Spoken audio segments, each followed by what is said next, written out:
Hola, ¿qué tal? Buen día. Bueno, un Hola, placer. Chantal. Hola, Eh, Martín, ¿qué tal? Decíamos un placer poder tenerte aquí en el equipo para poder charlar estos temas que la gente del otro lado pregunta y mucho, como el tema de la semana pasada, hoy con un tema nuevo que tiene que ver con los alimentos, alimentos extraordinarios. Antes de comenzar, me gustaría que des a conocer tu número de teléfono para que la gente te pueda consultar. Bien, mi teléfono es 381-5268-221. Bien, bueno, después lo vamos a reiterar para que la gente lo pueda anotar y las consultas pueden llegar a través del WhatsApp de la radio, que la gente ya lo conoce, pero lo vamos a reiterar, el 381-490-1719. Flavia, decíamos recién, alimentos, es un tema que vamos a charlar puntualmente en el día de hoy y más específico con lo que tiene que ver con alimentos extraordinarios. Contanos un poco, ¿qué es esto? Exactamente, sí. La verdad que el tema alimentos es muy abundante. ¿Por qué? Porque tiene un sinfín de situaciones que se pueden generar. En Ujú. este caso, los alimentos extraordinarios. ¿Qué pasa con esto? Los alimentos extraordinarios, ¿qué son? Son gastos que se derivan de necesidades que no fueron previstas en el momento de llevar adelante los alimentos provisorios o definitivos, como cuando, por ejemplo, si una mamá, que es la que comúnmente demanda al papá, porque es la que mayormente es la que vive con los niños, niñas o adolescentes, Sí. hace la demanda de alimentos, ¿sí? Primero se va a una etapa de mediación. Ahí vamos a mediación. Ahí lo que se intenta es acordar el porcentaje que vamos a solicitar a ese progenitor no conviviente. Como digo, es más común, más frecuente que sea la mamá la que vive con los niños, niñas o adolescentes y el papá es el que no.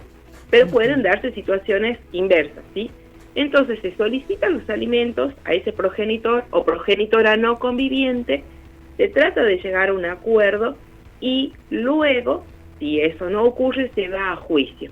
Bueno, ahí se acuerda, se cierra la mediación, hagamos de cuenta que sea con acuerdo, y luego se suscita alguna situación no prevista en ese acuerdo que ya está homologado, como ahí son los alimentos extraordinarios. Por Como por ejemplo, ejemplo, mira, te iba a sí, preguntar, Flavia. ahí tengo 3 casos muy recientes Sí. que se dieron en Buenos Aires, en La Plata, en Tigre, el otro, y el otro en La Pampa. Son de cumpleaños, uno de 15, el otro de 9 años, y el otro era por una matrícula escolar. Ujú. Entonces se solicita al progenitor, en estos casos, que se le reembolse a la mamá el 50% de los gastos extraordinarios. Porque, como decía, son gastos no previstos en su momento y que pueden solicitarse a ese progenitor o progenitora no conviviente. Ahora, estos gastos extraordinarios, como te digo, son necesidades que no habían sido previstas ahí, pero que se tienen que demostrar, ¿sí? Se tienen que acreditar. ¿Por qué? Porque son posteriores a la determinación de la cuota ordinaria, no se tuvieron en cuenta al fijarse esa cuota y exige la demostración de la necesidad. Bien, y tienen que demostrarse. ¿Y cuál es el procedimiento? Es por la vía incidental. Eso significa que se realiza dentro del mismo proceso para evitar generar otros gastos como los bonos, bono de movilidad, tasa de justicia, que a los abogados litigantes lo tenemos, que nos exigen, tenemos que hacerlo, ¿ya? Bien, bueno, esa era una consulta que surgía. ¿Cómo es el proceso para solicitar este extra, ¿no? Este alimento extraordinario y si hay un periodo de tiempo también para que se haga efectivo. Ahí está, esa es una pregunta muy importante porque justamente se habían planteado la prescripción liberatoria con respecto a los alimentos, ¿sí? Hay mucha jurisprudencia en la cual se había planteado la prescripción liberatoria. ¿Por qué? Porque de los ordinarios son 5 años y de los extraordinarios son 2. Y este año, justamente, en nuestra provincia, la doctora Valeria Brand, en un fallo, determinó la imprescriptibilidad de los alimentos. ¿Por qué? Porque ella considera de que hay que tener en cuenta la naturaleza jurídica de ellos. Y pregunta justamente por qué hay que plantear la prescripción liberatoria de ellos cuando hay una persona que los necesita realmente y que si está solicitando los alimentos es porque está en una situación de vulnerabilidad. Bien. En cuanto a los alimentos extraordinarios, si bien acá se está contemplando fiestas, festejos, que en la demanda, en la contestación de la demanda, por ejemplo, de la niña que cumplió 15 años, del adolescente que cumple 15 años, el abogado del progenitor argumenta de que no es una necesidad básica. Pero el juzgado tuvo en cuenta de que si bien no era una necesidad, pero sí hacía al normal desarrollo de ese adolescente. ¿Por qué? Porque aparte tenían en cuenta el contexto socioeconómico de esos progenitores. Porque esa es otra cosa que también quiero aclarar. No porque se haya dado ese caso en concreto significa que a todos les pueden llegar a otorgar. ¿Por qué? Porque hay que tener en cuenta esa situación, ese contexto, porque no todos los papás ni todas las mamás pueden hoy en día someterse a una situación como esa de generar ese gasto de 15 años en un salón, invitar a determinadas personas, claro. ejemplo, 150 personas, no se puede. O sea, no siempre se considera esa cuestión. Exactamente. Bien, bien. Son casos particulares, hay que ver el caso particular. Y en esto del tiempo en que se puede acreditar ese dinero, si la justicia falla a favor y demás, ¿se actualizan esos montos? Por ejemplo, en estas cuestiones de inflación, esta incertidumbre que se vive en todo el país, digo, porque no es lo mismo el monto que puedas tener en el día de hoy al que puedes tener dentro de algunos meses y más tiempo, ¿no? ¿O eso no sucede? Por supuesto. Por ejemplo, si nosotros solicitamos alimentos, no extraordinarios, sino los alimentos provisorios o definitivos, ¿bien? A un papá que tiene un empleo no registrado, llamémosle en negro, se solicita un porcentaje del salario mínimo vital y móvil que hoy está en 118.000 pesos. Ese salario mínimo vital y móvil se actualiza. Entonces, si a ese papá, mamá, se le solicita un monto, un porcentaje del mínimo vital y móvil, que hoy está en ese porcentaje, más adelante cuando se actualice, la tarea del abogado o abogada que esté a cargo de pedir los alimentos, tiene la obligación que recordarle, lamentablemente es así, a ese progenitor o progenitora que se actualizó. Bien. Ahora, también nosotros podemos pedir el aumento de los alimentos, por ejemplo, porque esa situación ha variado.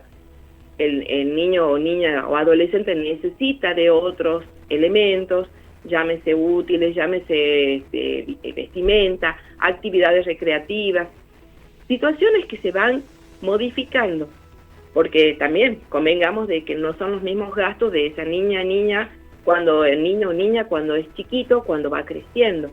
Alimentos comprende no solo el hecho de comer, ¿bien?, sino también de vestirse, la recreación puede ser, estas otras cosas. No hay que confundirse los alimentos extraordinarios de los gastos extraordinarios.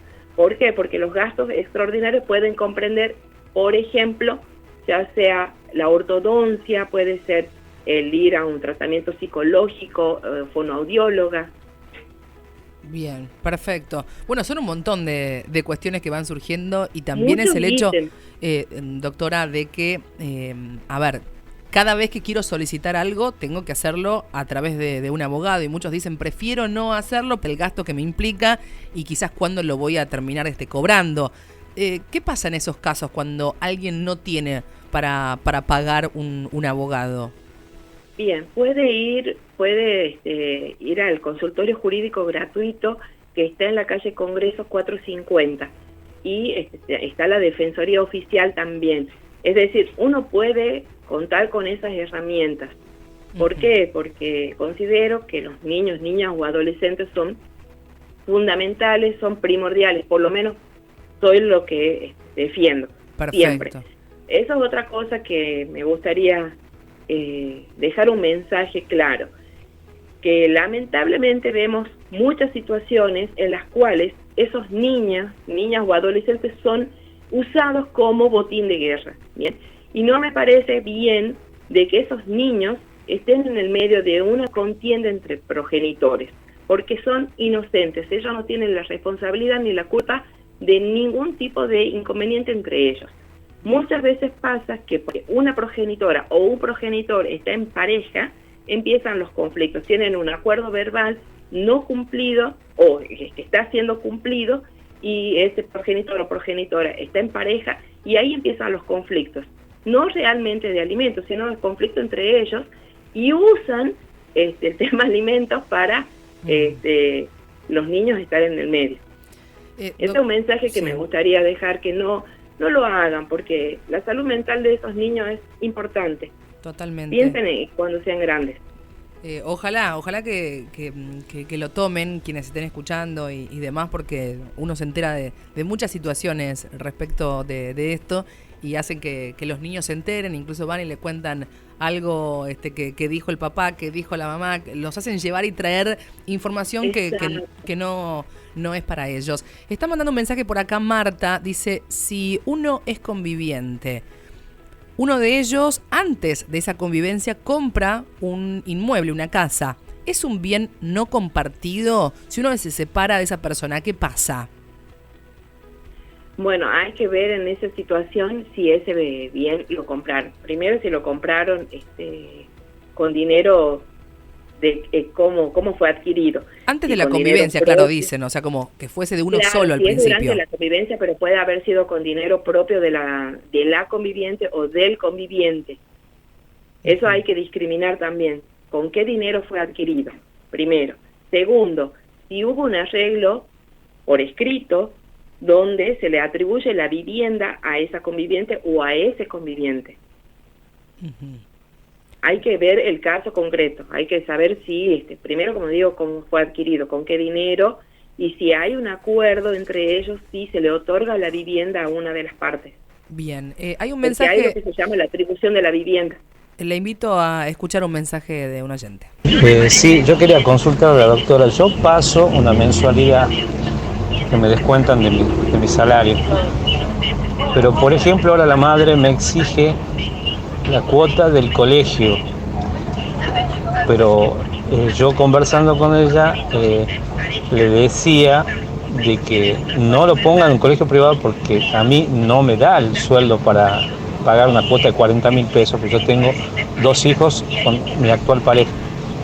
Igual, digamos, la madre lo inscribió y ahora me exige pagar esa cuota y a mí no me da el salario. ¿Cómo se hace en ese caso? ¿Pudo escuchar, doctora? Bien.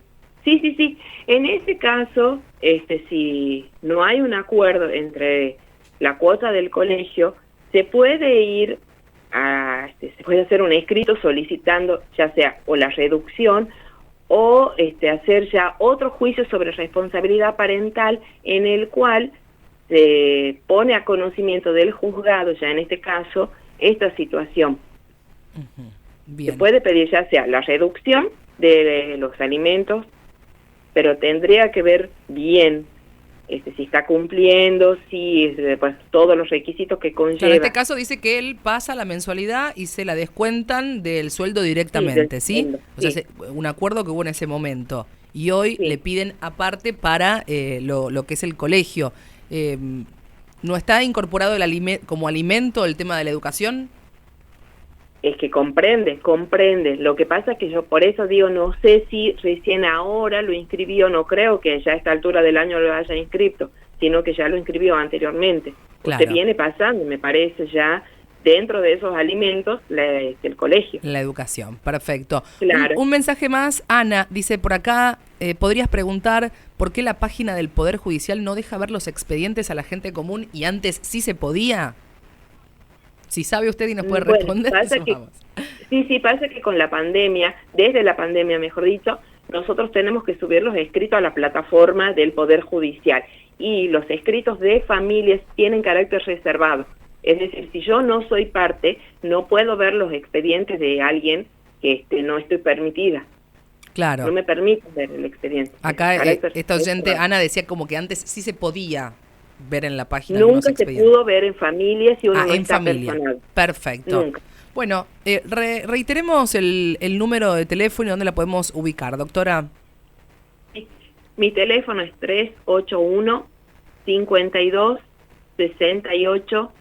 381-52-68-221. Y la dirección de la oficina es Muñeca 184, tercero D de dedo. Perfecto. Y también Sí. tengo mi canal de YouTube que es Estudio Integral Barraza y Asociados. Perfecto. Bueno, ya vamos a charlar la próxima semana, doctora, y también en algún momento, quizás nos quedan unos minutitos para las noticias. ¿Qué pasa si una persona está en negro, un padre está en negro, una madre está en negro y no pasa los alimentos? ¿Puede exigirle a los abuelos que pasen? Sí, eso también es otra duda muy frecuente. Sí. El obligado principal o la obligada principal siempre es el progenitor o progenitora no conviviente. Los abuelos responden subsidiariamente, es decir, en segundo término, si no responde ese papá o esa mamá. Bien, ahí sí se los puede demandar en el mismo escrito o luego subsidiariamente. Bien, perfecto. Eso sí respondería. Perfecto. Doctora, muchísimas gracias por su tiempo.